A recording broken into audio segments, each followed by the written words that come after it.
ওই যে কতটি পোলাপান দাঁড়ায় রয়েছে, ওই যে ৩-৪ জন দাঁড়ায় দাঁড়িয়ে কথা কইতেছে, এটা মূলত একটা ড্রাইভিং স্কুল বা আমি যেই জায়গাতে লেখাপড়া করি পাস করছি বা এই ড্রাইভিং লাইসেন্স পাইয়া গাড়ি চালাইতে আছি। আসলে আজকে আইছি ঈদ উপলক্ষে ঘোরাফেরা করার লাগি। এরপর বাবা এরা কইলো যে তাই সাপ্তাহিক কিছু বাজার ঘাটও লইয়া যাই এক লগে, কালকে আবার কি দরকার তাড়াহুড়া করে এই জায়গা আবার। তাই আজকে ঈদ উপলক্ষে লইলাম এই পিজাটারে। এই পিজাটা অনেক মোটা একটা পিজা, মানে পিজার উপরে লেখা হয়েছে আলতা সফিয়াস, মানে অতিরিক্ত ভাবে ফুলানো। এটার ভিতরে কেমন প্যাকেটটা একটু খুলি দাঁড়ান, ছোট ভাই ভালো করে খোলো।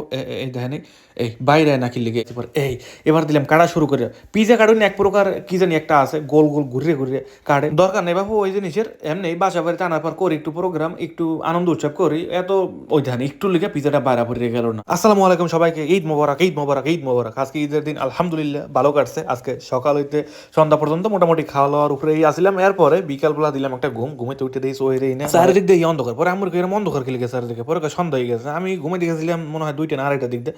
এরপর যে ঘুম দিয়েছি একালে উঠছি এই হবে। ওটার পরে জামাই একটু বাইরে যাই একটু ঘুরে ঘুরে আহি, দেখি যে আসলে আজকে ঈদের দিন বাইরে অবস্থা কেমন, বাইরের পরিবেশটা আসলে কেমন। আসলে এইসব দেশের পরিবেশ ভালো, যতই ঈদ হোক, যতই কোরবানি হোক, যতই রোজা হোক, আজীবন একরকমই থাকে। মাঝে মাঝে ভিড় থাকে, ওদের দেশে যে উৎসবগুলো থাকে ওই উৎসবের লোকে মাঝে মাঝে একটু ভিড় থাকে। তাই মোটা মোটা পোশাক লয়ে এলেছি, রাস্তাঘাটে নামার পর কোন সময় শীত করে কম যায়। এইসব দেশের শীতের কথা কমু কি, এই বাইরে এসি এখন যদি বৃষ্টি পড়ে, বৃষ্টির লগে লগে এমন আছে বরফও পড়তে পারে, কোনো শিওর না যে এইসব দেশের এই তাপমাত্রাগুলো সবসময় একরকম থাকে, আলতু ফালতু তাপমাত্রা। যাই হোক, আমাদের দেশে নাকি জনমের পরিমাণে গরমটা আমার অনেক পছন্দের।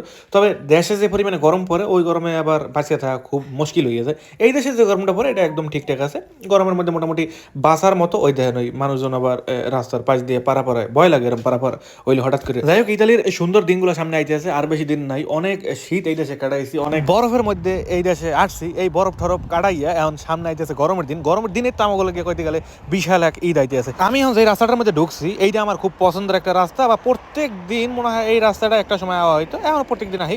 ওই যে কতটি পোলাপান দাঁড়ায় রয়েছে, ওই যে 3-4 জন দাঁড়ায় দাঁড়িয়ে কথা কইতেছে, এটা মূলত একটা ড্রাইভিং স্কুল বা আমি যেই জায়গাতে লেখাপড়া করি পাস করছি বা এই ড্রাইভিং লাইসেন্স পাইয়া গাড়ি চালাইতে আছি। এই ড্রাইভিং লাইসেন্সটা এই জায়গা দিয়ে আমি লেখাপড়া করি, তারপরে আসলে নিছি। যে পরিশ্রম করছি বাইরে বা এই দেশের ড্রাইভিং লাইসেন্স পাওয়ার লেগে, আর এত পরিশ্রম যে লাগে এই দেশের ড্রাইভিং লাইসেন্স পাইতে, এই জিনিসটা মনে হয় যারা পাইছে একমাত্র হেরাই ভালো করে বলতে পারবে যে কি পরিমাণে পরিশ্রম করা লাগে। যাই হোক, আমরা সামনের দিকে যাই। ইতালির রাস্তাঘাটে আসলে মানুষজনের সংখ্যা খুবই কম কিন্তু আছে, কারণ এইসব দেশের মানুষ আবার রাস্তাঘাটে কোনো অনুষ্ঠান ছাড়া, কোনো রকমের প্রোগ্রাম ছাড়া খুব একটা বেশি হাঁটে না। যেমন এই জায়গায় যদি বিশাল একটা কনসার্ট হইতো বা কোনো বিশাল আয়োজন যদি হইতো, তাহলে মানুষজন ঠিকই রাস্তাঘাটে বাইরে হইতো, বাইরে বিভিন্ন রকমের ড্রিঙ্কস খাইতো, বিভিন্ন রকমের পানি খাইয়া ওরা লাফালাফি করতো। আচ্ছা যাই হোক, দর্শক ওরা যেমন হ্যাঁ করুক, এদি আমার কোনো দরকার নেই। আমরা দেখতে দেখতে সুপার মার্কেটের সামনে আইয়ে পড়ছি। এই দেখেন এই চাবিটা গেলে এবার পড়িয়ে, চাবি না ওই পয়সাটা গেছে পড়িয়ে। এই পয়সাটা ছাড়া আবার কোনোভাবেই এই টলি খোলা সম্ভব না।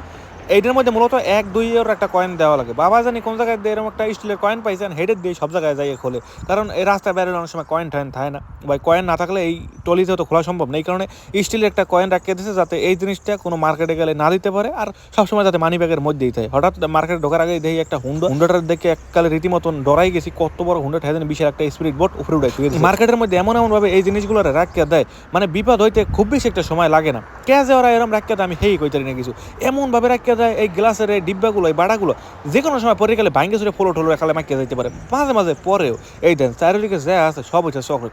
এই দেশে প্রত্যেকটা মার্কেট চকলেটের আস্তানা, মনে হয় চকলেটের ফ্যাক্টরি। মজার আপেল দেখলাম, একদম লাল টকটকে আপেল। পরে এই জায়গায় আপেল নিয়ে নিছি। আসলে আজকে আইছি ঈদ উপলক্ষে ঘোরাফেরা করার লাগি। এরপর বাবা এরা কইলো যে তাই সাপ্তাহিক কিছু বাজার ঘাটও লইয়ে যাই এক লগে, কালকে আবার কি দরকার তাড়াহুড়া করে এই জায়গায় আবার যেহেতু আইসি ঘুরে ঘুরে এক লগে লই উঠিয়েছি। এই যে আলুগুলো আছে, এই আলুগুলোর একটা সাইজ কোনোটা 1 কেজি আছে, বা কোনোটা এককালে ছোটো বলের লাহানো আছে। পাশে কিন্তু প্যাকেট করা আলুগুলো আছে, এগুলো নেয় না, কারণ এগুলোর মধ্যে অনেক সময় পোকরা থাকে, কোনোভাবে এগুলো চেঞ্জ করা সম্ভব না, যেহেতু এই জালে পেঁচান নিয়ে। আর যেগুলো খোলা ওইগুলো সব দেখে হুন্নে কোনটা পচা, কোনটা ভালো, কোনটা ছোটো, কোনটা বড়, সমস্ত কিছু বাচ্চা নেওয়া যায়। পরে এই জায়গায় মনে হয় কয়েক কেজির মতো আলু নিয়ে নিল। ইতালিতে সামনে আইতেছে বিশাল একটা উৎসবের নাম হচ্ছে পাসকুয়া উৎসব। মানে ওই উৎসবে খালি এই সমস্ত ডিম টিম জাতীয় খাওয়ানগুলো খায়। চাই দেন কি বড় বড় একটা ডিম, আর ডিম না সরি, এই ডিম চকলেট। আর এই চকলেটগুলোর উপরে এমনভাবে মুকুটগুলো দিয়ে রাখছে, দেখলে মনে হয় যেন সব একদম বাস্তব। আসলে এটার মানে ডিজাইনটা করছে ডিমের, আর ভিতরে কিন্তু সব চকলেট মিমি দিয়ে বানানি একটা বলের মতন বাংলা ভিতরে থাকে না কিছু সাইজ যে এত বড় দেখলে মনে হয় যেন 5-7 জন লাগবে মনে হয় খাইতে, আসলে এরকম না, ভিতরে একদম ফাঁকা একটা বল কম যায়, এছাড়া আর কিছু না। কয়েকবার করে এই চকলেটগুলো ছোট ভাই নিয়েছিল, বাসায় আবার খোলার পর দিয়ে ভিতরে কিছু থাকে না। এই যে রিক্সার মধ্যে করেও কিন্তু চকলেট পাওয়া যায় এই দেশের এই মার্কেটগুলোতে, কি ডিজাইনের চকলেট আর কত রকমের রূপ যে দেবে, গ্লাসের মধ্যে চকলেট, রিক্সার মধ্যে চকলেট, আসলে এত রকমের চকলেট মার্কেটে রেখে লাভ হইবে কি? এই চকলেট আমার কোনোভাবেই আকর্ষণ করতে পারে না, আসলে যারা চকলেট প্রেমিক হেরা ঠিকই নিয়ে খায়, কিন্তু চকলেট আমার ভালো লাগে না, যার কারণে এই মার্কেট দিয়ে আমি মনে হয় 2 থেকে 3 প্রকার চকলেট মনে হয় জীবনে খাইনি, কারণ এই ধরনের মিমি জাতীয় চকলেট আমার আবার খুবই অপছন্দের। আচ্ছা যাই হোক, যারা অনেক বেশি চকলেট পছন্দ করেন হেরা চাইলে ইতালিতে ঘুরে যেতে পারেন, ইতালির এই দিনগুলো তাইলে চকলেটের কোনো অভাব হয় না। তাই আজকে ঈদ উপলক্ষে লইয়ে লইলাম এই পিজাটারে। এই পিজাটা অনেক মোটা একটা পিজা, মানে পিজার উপরে লেখা হয়েছে আলতা সফিয়াস, মানে অতিরিক্তভাবে ফুলানি। অন্যান্য পিজাগুলো একদম প্লেটের লান পাতলা, কিন্তু এটা আসলে প্লেটের লান পাতলা হইবে না, এটা হচ্ছে অনেক পরিমাণে মোটা। এই যে ডিজাইন করা আছে উপরে, এটার সাইজ আসলে কেমন কত বড়, এটার মধ্যে এক পিস পিজা দাম নিয়েছিল 2 ইউরো 90 সেন্ট, যা বাংলাদেশ টাকা কইতে গেলে 400 থেকে 450 টাকার মতো দাম আসতে পারে বা এরকমই কিছু। পরে আমাদের কেনাকাটা মোটামুটি এই পর্যন্ত শেষ, এখন বাসায় যাবো, যাওয়ার পরে এই জায়গাতে কিছু কমলা নিয়ে নিয়েছিল, এই কমলাগুলো নাকি অনেক পরিমাণে মিষ্টি হয়ে লেয়া থাকে, মাঝে মাঝে মিষ্টি হবে, কিন্তু সবসময় আসলে মিষ্টি হয় না, যেহেতু ব্যাটার ভিতরে ঢোকে না, মানে ওই জাত অনুযায়ী যা লেহে যে হয় আর কি। মার্কেটে আইছি, মার্কেটে আওয়ার পর যদি একটু ফ্রেশ ট্রেশ না হয়, আসলে গাড়ি ঘোড়া চালাইয়া খুব বেশি একটা মজা, মানে শরীর বারবার লাগে। আর বিকালবেলা ঘুমাইছি, ওরে বাবা, ঘুমেরতে ওঠার পর যদি একটু শরীরে একটু চাঙ্গা না করি তাহলে কোনো বিলেই হবে না। এখন এই শরীরটা একটু হালকা পাতলা করার লেগে আই বললাম মার্কেটে, দেখা হইবে একটু পরে। বাসায় বললাম, বাসার পর পার্কিং পাই না, পরে পার্কিং করছি হইলো এককালে ওই সামনে ওই ধ্যান। এই পার্কিং এর যন্ত্রণায় আমি পুরো শেষ। ওই বাংলা একটা গান আছে না, তোর জ্বালায় জ্বালায় তোর জ্বালাতে পইরা হই মুসাই, তুই জ্বালাইলে যে ভাল লাগে না, ওই জ্বালানি ভাল লাগলেও এই পার্কিং এর জ্বালানি আমার কোনো বিলেই ভাল লাগে না। যাই হোক, ওই জায়গা থইয়েছি, পরে গাড়িটা সরান লাগবে। এখন খামু ঈদের খাওন, ঈদ উপলক্ষে কিনে লইছি পিজা, এটা তাড়াতাড়ি করে আনবক্সিং করে গরম দিয়ে দেবো। আর এইটা গরম হইতে মনে হয় 5 থেকে 7 মিনিটের মতো সময় লাগতে পারে, দেখি যে আসলে এটার ভিতরে কেমন। প্যাকেটটা একটু খুলি, দাঁড়ান ছোট ভাই ভালো করে খোলো।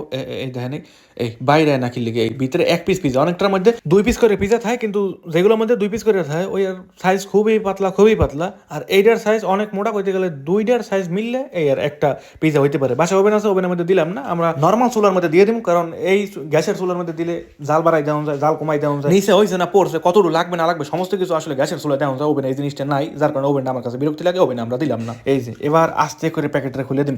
আসলে ঠান্ডা অবস্থায় যদি প্যাকেটটা খুলি তাহলে বেশি ভালো হয়, আর যদি এটা গলিয়ে যায় বা এককালে নরম হয়ে যায়, এরপর যদি প্যাকেটটা খুলি অনেক সময় এই মার্গারিটা উপরে যে সিজগুলো এই পরে যেতে চায়, তাই বরফ অবস্থায় খুলে নিয়েছি, খুব বেশি একটা পরে ঠরে না। এবার একদম নিবা জালে দিয়ে দেবো।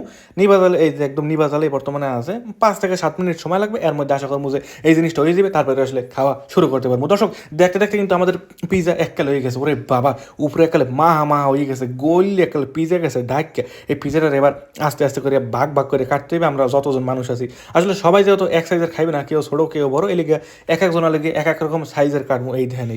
ওরে বাবা, যে গেরান বাইরে যেতেছে পিজার তো উপরে এখন মার্গারিটা দিয়ে ভরা না, মানে প্রথমে যা দেখছিলাম হেরতন ঠেয়ে এখন গলার পর আরো গেছে বাইরে। ফেরাই ফ্যানটা গরম, যার কারণে ধরে একটু পর হাতটা গরম করতে আছি, আর গেছে ঠান্ডা, এবার তো নাইছি পর। এই এবার দিলাম কাটা শুরু করে। পিজা কাটুন এক প্রকার কি জানি একটা আছে, গোল ঘুরে কাটে, দরকার নেই বাবু ওই জিনিসের, এমনি বাসা বাড়িতে আনার পর করি একটু প্রোগ্রাম, একটু আনন্দ উৎসব করি, এত ওই ধান একটু লিখে পিজাটা বাইরা পড়ে গেল না, ওই গোল ঘুরে কাটে, ওইটা দরকার নেই। আমাদের যেটা আছে এটি কাটা আরো সহজ করতে গেলে ওই জিনিসটা দিয়ে যারা হারা দিনে কালে কয়েকশো পিজা কাটে হ্যাগো লাগতে পারে, আমি সারা দিনে এক সপ্তাহে একটা এরকম পিজা খাইলে হইতে পারি না, হইতে দরকার কি এত ঝামেলা করার। এই যে পিজাটা ঠান্ডা হওয়ার পর কিন্তু আরো চমৎকার দেখা যাইতেছে, পিজার কালারটা আরো চক করতে আছে। পিজার সাইজ চারটা কোনোভাবেই একরকম করিনি, একজনে একটা খাইবে, কেউ ছোট কেউ বড়, এই কারণে ছোট বড় করে মনে করেন সাইজগুলো করে লেছি। এবার আমি এই জায়গায় একটা পিস যদি একটু টেস্ট করি, কারণ বেশি ঠান্ডা হয়ে গেলে আবার অরিজিনাল স্বাদ পাবো না। ও একদম যে স্বাদ লেহা আসলো এর তো কইতে গেলে বেশি স্বাদ। আগে যে কটা পিজা বাসা গরম করে খাইছি ওইটার তো এই পিজাটা সবচেয়ে সেরা আসলো, কারণ আগেরগুলো এত পরিমাণে পাতলা আসলো, মোহে দিলে মনে হয় বোঝনে যাইতে না যে মোহে আসলে কি দিছি, এইটা আসলে বোঝা যায়। বা 2 ইউরো 90 সেন্টে এত বড় একটা পিজা একদম ঠিকঠাক আছে, দাম বেশি না দাম কমো না। আজকে ঈদের দিন সন্ধ্যায় এত সুন্দর একটা খাওয়ান খাইয়া খুবই আনন্দিত, খুবই খুশি। কার ঈদ কেমন যাইতেছে অবশ্যই কমেন্ট করে জানাতে ভুলবেন না। দেখাবে পরবর্তী কোনো নতুন ভ্লগে, নতুন কোনো জায়গায়, নতুন কোনো স্থানে। এই পর্যন্ত ভালো থাকবেন, সুস্থ থাকবেন, বাই বাই।